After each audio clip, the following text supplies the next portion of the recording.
Hello friends, good morning. আমি পিঙ্কি তোমাদের সাথে নিয়ে চলে এলাম আরও একটা নতুন ব্লগ। তো এখন বাজে সকাল 8টা। তো আমি আজকে 8টা থেকে ব্লগটা স্টার্ট করছি। আর তোমরা সবাই কেমন আছো? আশা করি যে যেখান থেকে আমার ভিডিওটা দেখছো সবাই খুব ভালো আছো, সুস্থ আছো। তোমাদের আশীর্বাদে আমি খুব ভালো আছি, সুস্থ আছি। তো আজকে তোমাদের সাথে ব্লগটা কন্টিনিউ করব। লেটস গো, দেখতে থাকো। আমি এখন একটু পাখাটা পরিষ্কার করে নেবো, পাখাটা নোংরা হয়ে গেছে ভীষণ। দেখো, পাখাটা পরিষ্কার করে নিচ্ছি।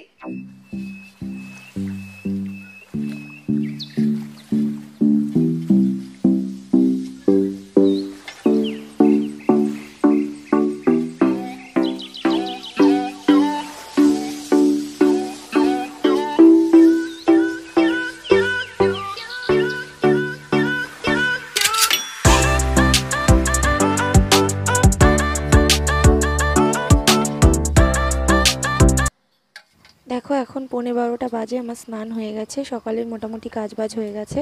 তো আমি এখন কিছুটা শসা আর টমেটো কেটে নিয়ে চলে এসেছি, তার মধ্যে একটু পাতিলেবু আর বিট লবণ দিয়ে মাখিয়ে। আমার বেশ দারুণ লাগে এটা খেতে। Hi friends, good evening. এখন বাজে বিকেল 5:30।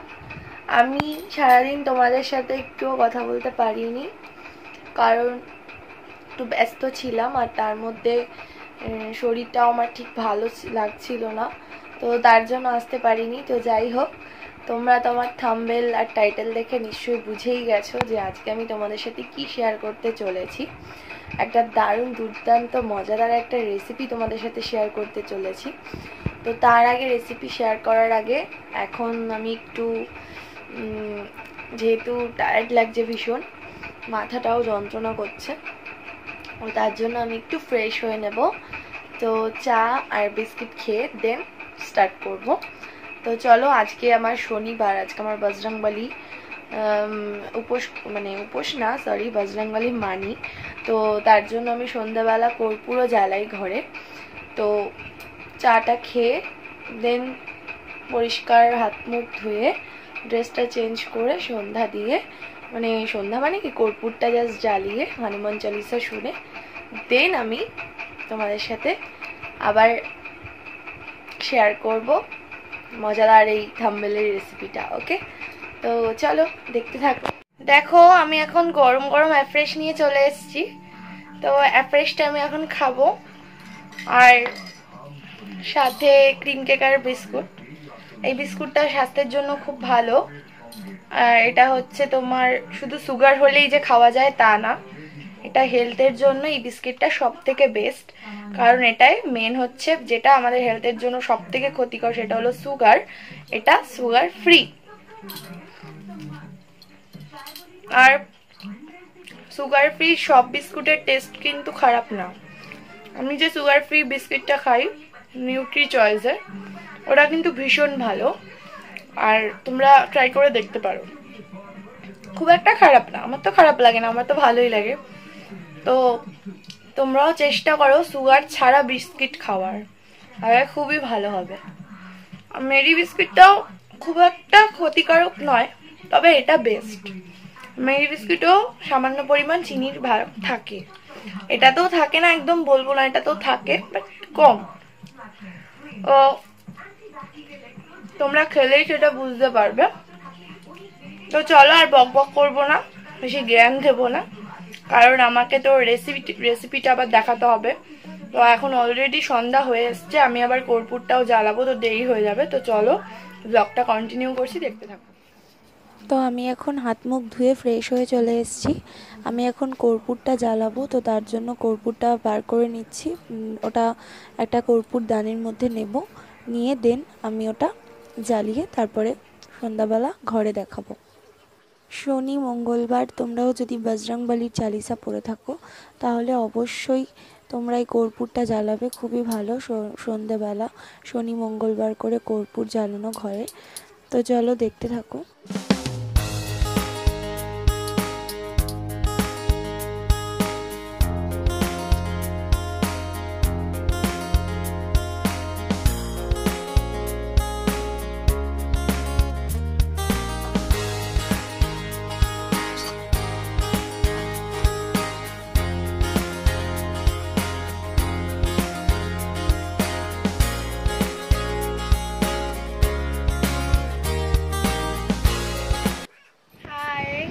তো আমার চালিসা শোনা হয়ে গেছে, এখন আমি একটু টিফিন খাবো, খুব খিদে পেয়ে গেছে।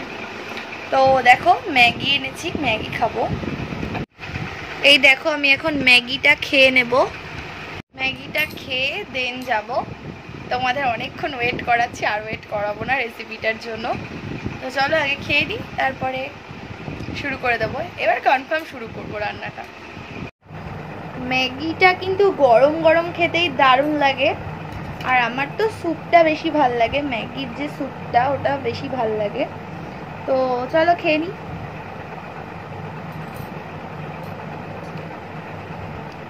খুব ভালো হওয়ার কিছুই নেই, শুধু জাস্ট সিদ্ধ করেছি ম্যাগিটা, আর কিছুই না।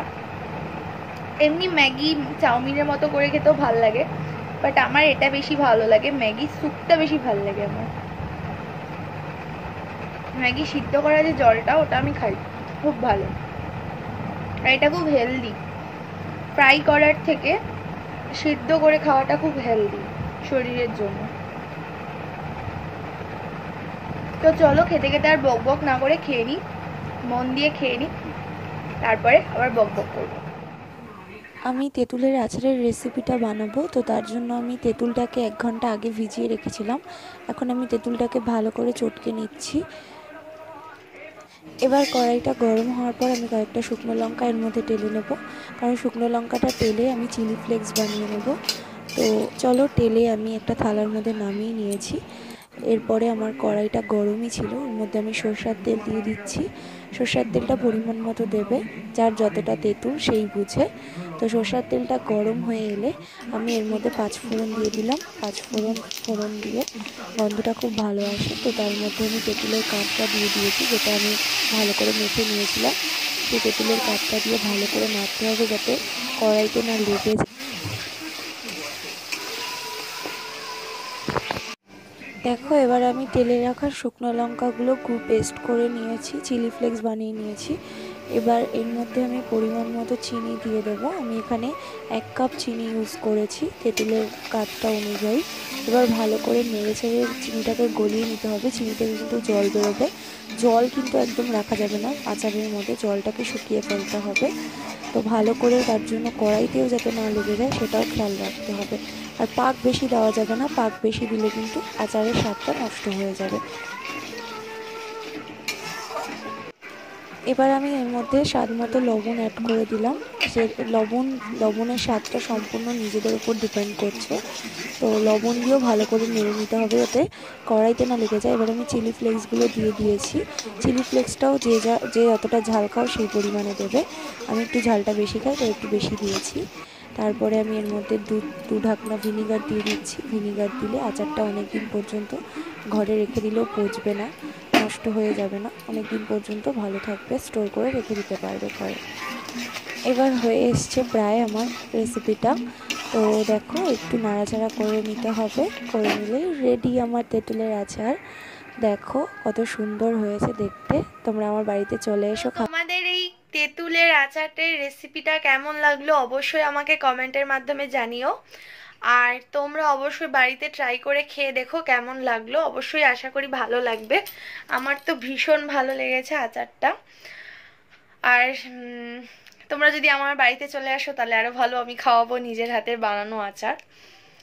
তো যাই হোক, তোমরা অনেকেই একটা কথা বলতে চাই, সেটা হলো তোমরা অনেকেই আমার ভিডিওগুলো দেখছো কিন্তু লাইক করছো না, শেয়ার করছো না, আমার চ্যানেলটা সাবস্ক্রাইবার বাড়ছে না। তো যারা আমার ভিডিওটা দেখছো, যাদের ভালো লাগছে না তারা অন্তত একটা ডিসলাইক করো, বা যাদের ভালো লাগছে তারা লাইক করো, অন্তত রেসপন্স তো করো, তাহলে তো আমি ইন্সপিরেশন পাবো এগিয়ে যাওয়ার। তোমরা যদি সাপোর্ট না করো তাহলে আমি কি করে চ্যানেলটাকে এগিয়ে নিয়ে যাব? তোমাদের সাপোর্ট ছাড়া আমি এগোতে পারবো না। তোমরা অনেক অনেক অনেক সাপোর্ট করো, আর তোমাদের সাপোর্ট ছাড়া আমার এগোনো কোনোভাবেই সম্ভব নয়। কারণ আজ অবধি সোশ্যাল মিডিয়াতে কেউ নিজের মানে প্রতিভাতে কখনো মানে এগোতে পারেনি। তো যাই হোক, তোমরা সাপোর্ট না করলে পারবো না, একটা কথা বারবার বলছি।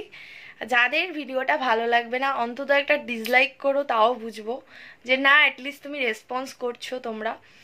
ভিউজ প্রচুর হয়ে যাচ্ছে, বাট লাইক সেইভাবে আসছে না বা কমেন্টও আসছে না। যারা অ্যাটলিস্ট ভিডিওটা দেখছো তারা তো একটা অন্তত কমেন্ট করে যাও যে কেমন লাগছে বা নেক্সট তোমরা কি ধরনের ভিডিও দেখতে চাইছো, তাহলে আমি ইন্সপায়ার হব, আরও নতুন নতুন কন্টেন্ট আনবো তোমাদের সামনে। আমাকে একটু আইডিয়া দাও, তো তাহলে আমি আরও তোমাদের সঙ্গে ভালো ভালো ভিডিও করতে পারবো। তো চলো আজকের মতো ব্লগটা এখানেই শেষ করব, কারণ ব্লগটা আর বাড়াবো না। তো আজকের মতন টাটা, গুড নাইট। তোমরা সবাই ভালো থেকো, সুস্থ থেকো আমার নেক্সট ভিডিও আসা পর্যন্ত।